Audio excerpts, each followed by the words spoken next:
नमस्कार, live cities देख रहे हैं आप। दोस्ती के बारे में एक कहावत है कि दोस्त एक दूसरे दोस्त के हर एक बात को समझता है, उसके निजी पलों को समझता है, उसके व्यवहार, उसके आचरण, उसे क्या पसंद है, उसे क्या नापसंद है, हर एक चीज समझता है। लेकिन राजनीति में कोई अस्थाई दोस्त या दुश्मन नहीं होता है और बिहार राजनीति की सबसे उपजाऊ भूमि है। अब सीधे तौर पर समझिए, बिहार में आरजेडी और कांग्रेस की दोस्ती भी कुछ इसी तरह की है। दोस्ती में कहावत है कि जब दोस्ती बहुत अधिक होती है तब भी क्या कहने, लेकिन जब पुराने दोस्त दुश्मन बन जाते हैं तब भी फिर क्या कहने। दोनों चीज अच्छे तरीके से लोग निभाते हैं। अब सीधे तौर पर समझिए, राहुल गांधी जो कि बड़े नेता हैं कांग्रेस के, और इधर तेजस्वी यादव जो कि आरजेडी के बड़े नेता हैं, दोनों के बीच में एक दर्द है और ये दर्द जो है अब सार्वजनिक होते जा रहा है।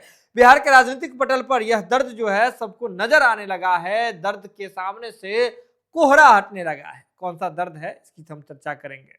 आपको बता दें कि बिहार में पहली बार आरजेडी और कांग्रेस का गठबंधन 2000 की ईस्वी में हुआ था। सन 2000 का वो वक्त था जिस समय राबड़ी देवी की सरकार बनाने के लिए कांग्रेस ने एड़ी चोटी का जोर लगा दिया। कांग्रेस ने आरजेडी को समर्थन दिया और इसके साथ ही बिहार में कांग्रेस और आरजेडी के बीच गठबंधन का जो यह दौर है उसकी एक शुरुआत हुई। समय आगे बढ़ी, लेकिन यह दोस्ती जो है बिहार में सत्ता वापसी में बहुत बड़ा योगदान कभी भी नहीं दे सकी। हालांकि आपको बता दें कि 2015 में आरजेडी और कांग्रेस के साथ मिलकर के सरकार बनी, लेकिन इसके बड़े फैक्टर जो थे वह नीतीश कुमार माने जाते हैं, क्योंकि नीतीश कुमार उस वक्त बीजेपी के साथ नहीं होकर के वह महागठबंधन में शामिल हो गए थे। और 2014 में जो नरेंद्र मोदी जी का एक सुनामी चल रहा था उसे बिहार में रोकने में कहीं ना कहीं कामयाब हुए थे। हालांकि कितनी दिन सरकार चली यह तमाम राजनीतिक रूप से सजग व्यक्ति को पता है, लेकिन आपको बता दें कि उस समय भी अगर सीधे तौर पर यह कहें कि आरजेडी और कांग्रेस का कमाल था, तो इस बात पर हम सीधे तौर पर नहीं कह सकते हैं। नीतीश कुमार एक बड़े फैक्टर थे। इसके बाद अब आज की बात कर लेते हैं। आज 2025 में जब बिहार विधानसभा चुनाव हुआ, उससे पहले बिहार में वोट चोरी का एक मुद्दा बड़ा पनपा था और इस मुद्दे को लेकर के आपको बता दें कि विपक्ष के तमाम दल जो हैं और खासकर जो बिहार में महागठबंधन के घटक दल थे वह यात्रा कर रहे थे। इस यात्रा में आपको बता दें कि कांग्रेस शामिल थी, आरजेडी शामिल थी और शामिल थे मुकेश सहनी की पार्टी, वीआईपी शामिल थी, लेफ्ट की तमाम दल शामिल थे। लेकिन जिस जोड़ी की सबसे अधिक चर्चा हुई वोटर अधिकार यात्रा के दौरान, आपको बता दें कि उसमें सबसे ज्यादा जिस वक्त की चर्चा हो रही थी वह राहुल गांधी और तेजस्वी यादव के बीच दोस्ती की थी। आपने देखा होगा कि कैसे सीमांचल के का क्षेत्र हो या फिर अलग अलग क्षेत्र में राहुल गांधी और तेजस्वी यादव एक दूसरे का हाथ पकड़ के चल रहे थे, बाइक चला रहे थे, एक दूसरे के बीच में काफी ज्यादा जो सामंजस्य बिठाने की कोशिश कर रहे थे और सार्वजनिक रूप पर महागठबंधन जमीनी स्तर पर मजबूत भी दिख रहा था।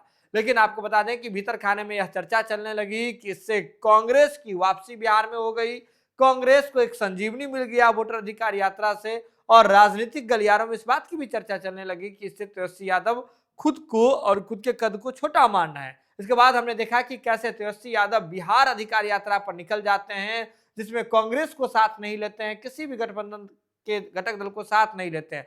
तो बड़ी बात यह हो जाती है कि चाहे तेजस्वी यादव और राहुल गांधी, वहीं से इस बात की चर्चा होने लगी कि राहुल गांधी ने जो वोटर अधिकार यात्रा को लीड किया, कांग्रेस ने जो लीड किया, इससे तेजस्वी यादव बिहार में थोड़ा सा आपको ठीक सहज महसूस नहीं कर रहे हैं। जिसके बाद तेजस्वी यादव बिहार अधिकार यात्रा पर निकलते हैं, जिसमें महागठबंधन के और घटक दलों की चर्चा नहीं होती है। तेजस्वी यादव अलग अलग विधानसभा में घूमने लगते हैं।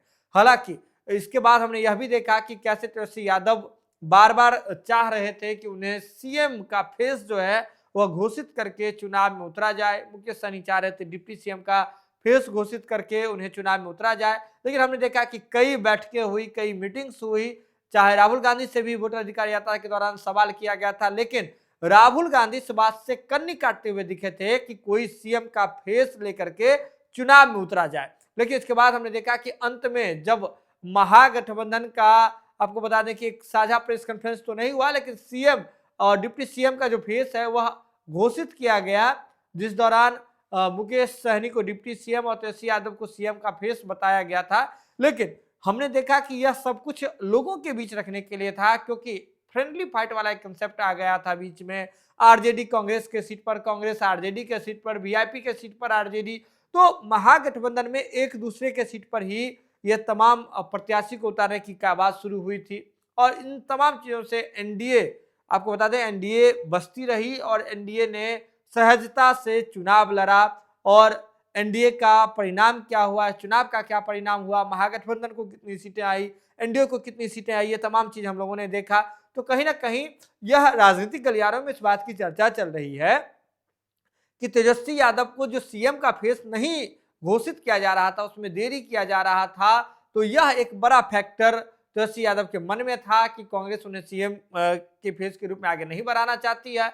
कृष्णा अल्लावरू, जो कि बिहार कांग्रेस के जो प्रभारी बनाए गए थे चुनाव के दौरान, उनसे तेजस्वी यादव का जो है आपको जो संबंध है उस पर भी बहुत ज्यादा टीका टिप्पणी हुई थी। अब रिजल्ट पर आ जाते हैं। रिजल्ट में महागठबंधन को जो है आपको बता दें कि बहुत कम सीटें आई। आशा के अनुरूप, महागठबंधन के नेताओं के अनुसार जो है उन्हें आशा के बिल्कुल प्रतिकूल सीटें आई। तो ऐसे में इसके बाद अब जो है सार्वजनिक मंचों पर यह बात भी दिखने लगी है।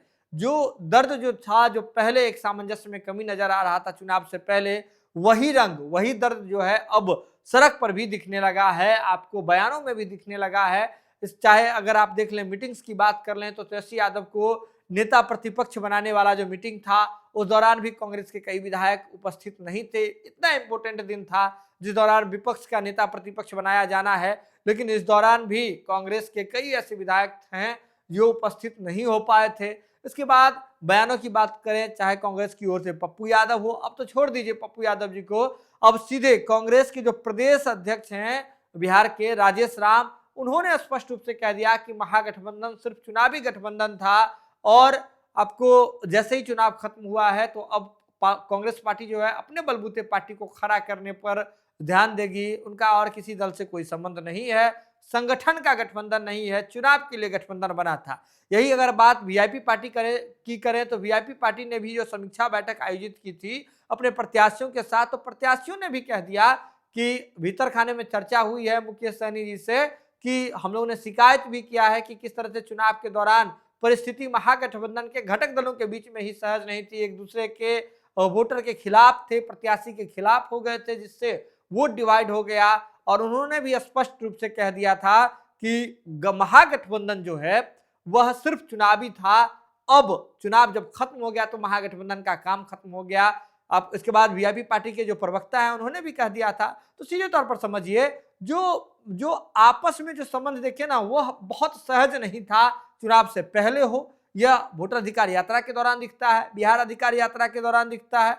इसके बाद अगर आप देखें चुनाव के दौरान भी रिश्ते सहज नहीं थे, या आपको सीटों पर एक दूसरे के खिलाफ जो है विधानसभा में प्रत्याशी उतारने का मामला दिखता है। और इसके बाद वोट जब खत्म हो गया, जब एनडीए की सरकार बन गई, जब विपक्ष में ये लोग आ गए, तब भी रिश्ता जो है वह सहज फिलहाल कांग्रेस और आरजेडी के बीच में नहीं दिख रहा है। वीआईपी की भी बात कर लेते हैं, बहुत सहज नहीं दिख रहा है। और जो एक महागठबंधन का स्वरूप उस दौरान बना था, तो अब यह धीरे धीरे स्पष्ट होने लगा है कि महागठबंधन जो सिर्फ चुनाव के लिए था, चुनाव खत्म होते ही महागठबंधन समाप्त हो गया है। तो एक दर्द, जिस दर्द की शुरुआत चुनाव से पहले हुई थी, वह टीस, वो दर्द अब अभी तक जब चुनाव खत्म हो गया है वह टीस दिख रही है, सहजता नहीं दिख रही है। हालांकि वीआईपी पार्टी की ओर से तो ये भी कहा जा रहा है कि अब हम लोग इंडिया ब्लॉक के साथी हैं और अब 2029 की तैयारी कर रहे हैं लोकसभा चुनाव की।